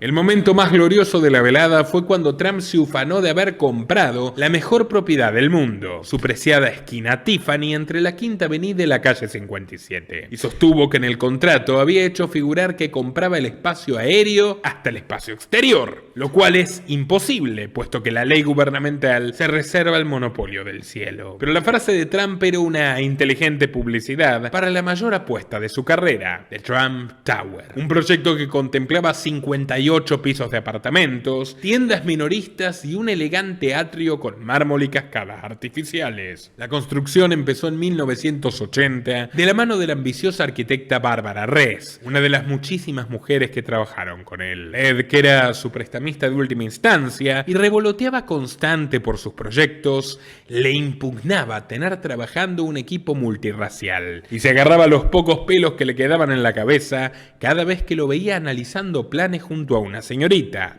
Pero bueno, durante la construcción de la torre, Trump y Ress tuvieron la genial idea de pintar un gran mural con una chica seductora en bikini para mantener contentos a los albañiles, que la llamaron cariñosamente Sara. Nuestro protagonista era el gran ideólogo de la obra, opinando en cada detalle y también reduciendo al extremo los costos. En palabras de la propia arquitecta Ress, cada pequeño departamento de 2 dormitorios sería vendido a $1 millón, $4,5 de ahora, pese a contar con el piso de madera más barata del mercado y cocinas de fórmica prefabricada. Ni Fred se atrevía tanto en sus últimos desarrollos para la clase trabajadora. Pero Donald era como Robin Hood, esquilmaba a los ricos. Donald también fue su propio publicista, y con mucho éxito. Llegó a pagar por una tapa de la revista Vogue, europea, donde una mujer besaba sugestivamente la Trump Tower, e hizo correr el rumor de que la reina Isabel iba a dejar el palacio de Buckingham para mudarse a su torre, literal. Es más, él mismo admitió que lo hizo en una conferencia de prensa. Queen of England was going to leave Buckingham Palace and move into Trump Tower. So they asked me whether or not it was true, and I said no comment.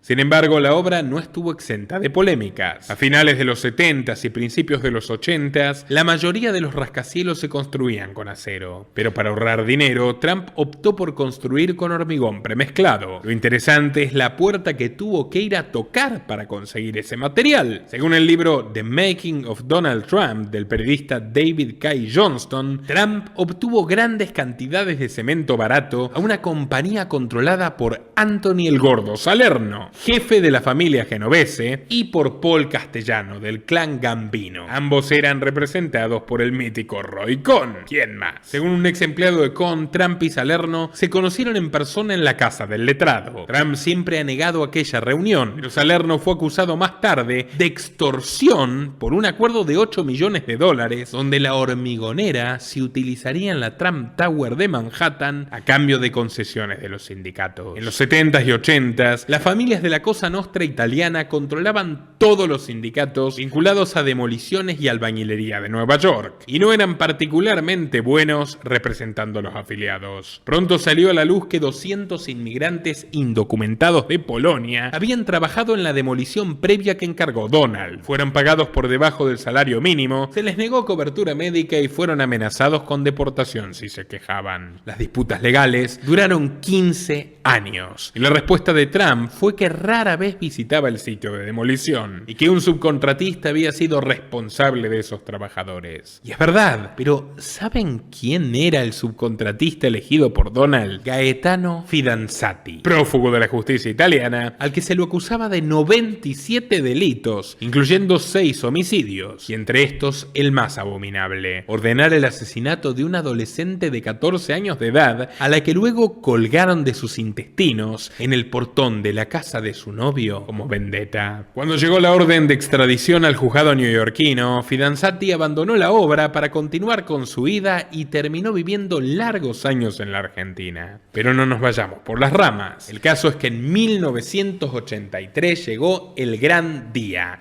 El día D, dicho por Donald. La Torre Trump fue inaugurada con un espectacular show televisivo y se soltaron 10.000 globos en toda la ciudad. El edificio se ganó un prestigio inmediato entre los residentes de Nueva York. Se calcula que 100.000 personas visitaron el vestíbulo cada sábado antes de Navidad. Muchos visitantes entraban al atril de mármol rosado y se quedaban embobados ante la cascada que caía desde un 6º piso, aunque después se iban sin comprar. La torre también albergó a grandes celebridades. Michael Jackson pagó $10.000 mensuales por el alquiler de un apartamento con vistas al Central Park en 1994. Steven Spielberg tenía un pequeño apartamento en la torre que compró para la productora Universal. Paradójicamente se lo cedió en alguna oportunidad a Hillary Clinton para que lo use, cuando aspiraba a ser senadora del estado de Nueva York. Avanzada la década del 80, Trump había demostrado ser un hacedor de milagros en esta gran ciudad, sacando a relucir una mezcla de astucia y fanfarronería que despertaba la envidia de sus competidores. Muchos esperaban en secreto que Trump cayera de bruces, y el mejor medio para ponerle palos en la rueda era la política. A diferencia de su predecesor Beam, el alcalde Ed Koch le negó una exención impositiva a Donald por haber construido la torre, bajo el argumento de que ese dinero lo necesitaba para los más pobres de Nueva York. Pero, como decía la serie, Better Call Roy. El abogado Roy Cohn inició una demanda judicial histórica y, entre rumores de sobornos a los 7 jueces del tribunal neoyorquino, obtuvo $74 millones de exención tributaria.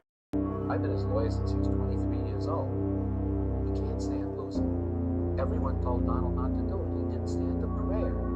Sin embargo, Trump quedó muy enojado con Koch y, como venganza, publicó una carta de lectores donde le restregó en la cara que no podían ni siquiera terminar una pista de hielo, en referencia a la icónica plataforma de patinaje Wallman en Central Park. El distrito neoyorquino llevaba 7 años sin poder hacerlo, incluso con una partida asignada de $12 millones en el presupuesto. Trump, desafiante, aseguró que en menos de 3 meses iba a conseguirlo. Terminaré la pista para Navidad. Esta Navidad, y lo haré gratis. Y vaya que lo hizo. Aunque lo de gratis es todo un eufemismo, bajo la promesa de que se iban a beneficiar por el despliegue publicitario, Trump no invirtió ni un centavo en los arquitectos. Sin embargo, durante la inauguración de la obra, anunció que la pista de hielo era una cortesía exclusiva de Donald Trump para los habitantes de la urbe. En otras palabras, los estafó. Lo cierto es que terminó la pista Wallman 40 días antes de lo previsto, y además de ahorrar $700.000, obtuvo un maravilloso momento de centralidad política. No era un secreto que Trump apoyaba a los demócratas, pero detrás de la trama, los vínculos con la dirigencia local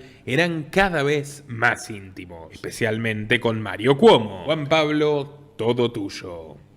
Cuomo había ganado las elecciones por el estado de Nueva York en 1982 y asumió en enero de 1983. Mismo año en que Trump adquirió el equipo de fútbol americano New Jersey Generals de la incipiente United States Football League. El magnate financiaría la construcción del estadio, pero pretendía que el estado aportara terrenos, exenciones fiscales y otras ventajas. Claro, la alcaldía de Ed Koch no era una opción, y en su lugar se decantó por un pequeño bufete de abogados muy vinculado al flamante gobernador. Weiss, Blutrich, Falcon y Miller.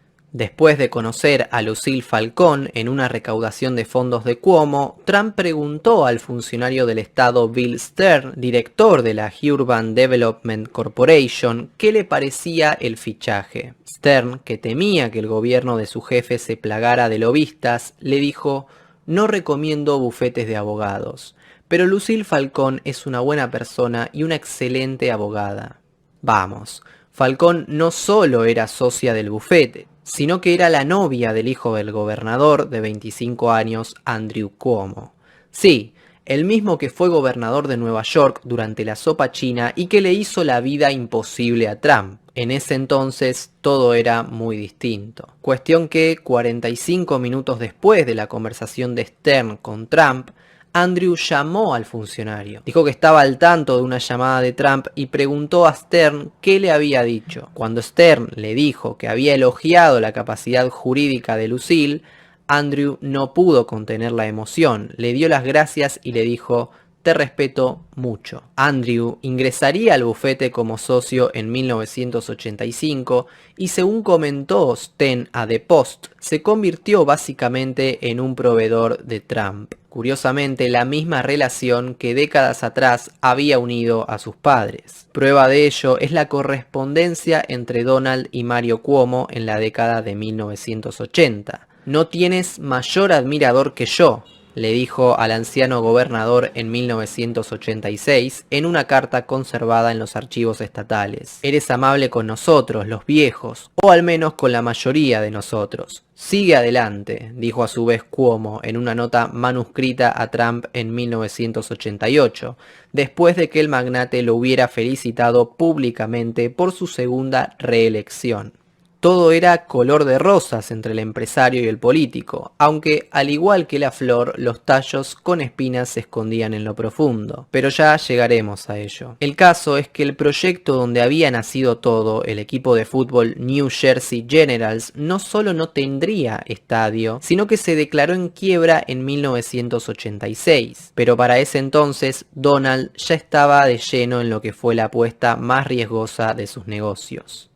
Hasta aquí llegamos, amigos. Compartan en WhatsApp, Twitter, Telegram, Facebook, en todas sus redes y grupos, y no se olviden de visitar y difundir Lo que nadie dijo de Kamala Harris, el documental biográfico más completo sobre la líder demócrata y sus oscuros secretos. En patreon.com/Nicolás Moraz pueden apoyarnos desde $3 y obtendrán recompensas exclusivas para mecenas, a partir de 5 videos exclusivos que ya no están disponibles para todo el público, y muchas otras recompensas en nuestra sólida comunidad. Los esperamos. Au revoir. Nuestro trabajo depende de tu apoyo. Para que siga siendo posible, realiza tu aporte desde tan solo $3 por mes a través de Patreon, en los enlaces que figuran en la descripción o en el comentario fijado. También podés hacerlo vía Bitcoin o desde la opción Unirte de YouTube. Y si estás en Argentina, elegí el medio de pago de tu preferencia a través de Mercado Pago. Quienes nos apoyen en Patreon a partir de $5 mensuales tendrán acceso a análisis, entrevistas, conferencias y documentales exclusivos. También tenemos opciones para sponsors. Así que publicita con nosotros a través de patreon.com/Nicolás Moraz.